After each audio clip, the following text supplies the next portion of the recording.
further prosecution by the relevant agencies. In the period, a total sum of 503,660,500 was also denied to oil theft during the period in focus. In a related development on the 16th of June 2023, the air component conducted an air interdiction operation in Degima local government area of Rivers State. The location was observed to be active with illegal refining sites, equipment and reservoirs, wooden boats with illegal refined products. Accordingly, the location was engaged by the air component with rockets and destroyed the illegal refining site. The product and equipment were all destroyed in the strike.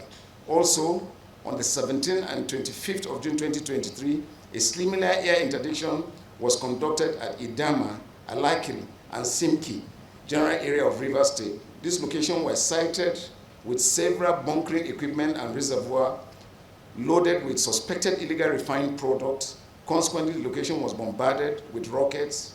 Credible information further revealed that all the equipment and illegal refined products were all destroyed during the airstrike.